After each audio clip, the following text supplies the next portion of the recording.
আমি যখন প্রথমবার কড়াই চিকেন খেয়েছিলাম তখন থেকেই চিকেনের সবচেয়ে প্রিয় রেসিপি হয়ে উঠেছে আমার কাছে এটা। তাই আজ এই রেসিপিটাই আপনাদের সঙ্গে শেয়ার করব। প্রথমে 1 কেজি মুরগির মাংস নিয়েছি আর মাংসর মধ্যে দিয়ে দিচ্ছি লবণ, আর দিয়ে দিলাম অল্প একটু লেবুর রস আর 4 চামচ মতো টক দই, আর 4 কোয়া রসুন নিয়েছি, সেটা একটি গ্রেটারের সাহায্যে গ্রেট করে এর মধ্যে দিয়ে দিচ্ছি। এবার সব কিছু ভালো করে মাখিয়ে নিয়ে ম্যারিনেট করে 30 মিনিটের জন্য ঢাকনা বন্ধ করে এটা সরিয়ে রাখবো।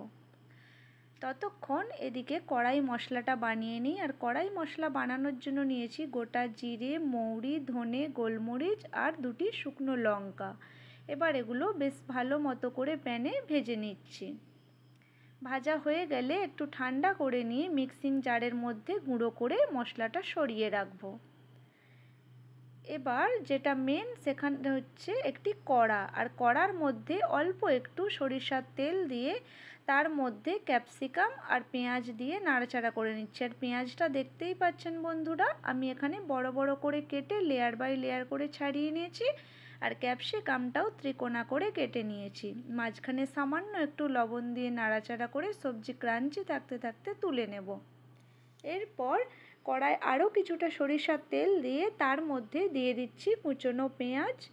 পেঁয়াজটা কিছুক্ষণ নাড়াচাড়া করে নিয়ে এর মধ্যে দিয়ে দিচ্ছি থেতো করা আদা রসুন। এই রেসিপির জন্য কিন্তু আদা রসুন বাটলে চলবে না, থেতো করেই দিতে হবে। আর আদা রসুনের কাঁচা গন্ধটা যাওয়া পর্যন্ত হালকা করে ভেজে নেব। এরপর এর মধ্যে দিয়ে দেব ম্যারিনেট করা চিকেন দিয়ে বেশ কিছুক্ষণ ধরে নাড়াচাড়া করে ভালো করে চিকেনটাকে কষিয়ে নিতে হবে। আর বেশ কিছুক্ষণ নাড়াচাড়া করতে করতে চিকেন থেকে জল বেরিয়ে আসবে, আর সেই জলের মধ্যেই চিকেনটা হাফ সেদ্ধও হয়ে যাবে।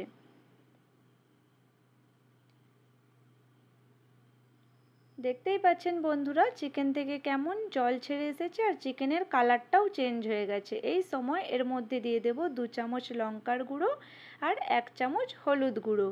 হলুদ লঙ্কার গুঁড়ো দিয়েও আমি কিছুক্ষণ এটা নাড়াচাড়া করে কষিয়ে নিচ্ছি। যখন এর মধ্যে থেকে তেল ছেড়ে আসতে শুরু করবে তখন একটি স্লাইস করে কেটে রাখা টমেটো আর যে কড়াইয়ে স্পেশাল মশলাটা বানিয়ে রেখেছিলাম সেই মশলাটা এর মধ্যে দিয়ে নাড়াচাড়া করে দিচ্ছি। ততক্ষণ এগুলো রান্না করতে থাকবো যতক্ষণ না মশলার কাঁচা গন্ধটা চলে যাচ্ছে আর টমেটোগুলো গলে গ্রেভি তৈরি হচ্ছে। যেহেতু ম্যারিনেট করার সময় লবণ দিয়েছিলাম তাই লবণটা অবশ্যই চেক করে দেবেন। আর দিয়ে দিলাম 1 চামচ গরম মশলার গুঁড়ো, আর যে ক্যাপসিকাম আর পেঁয়াজটা ভেজে রেখেছিলাম সেটা দিয়ে বেশ কিছুক্ষণ ধরে মিশিয়ে নিয়ে পরিবেশন করে দেব।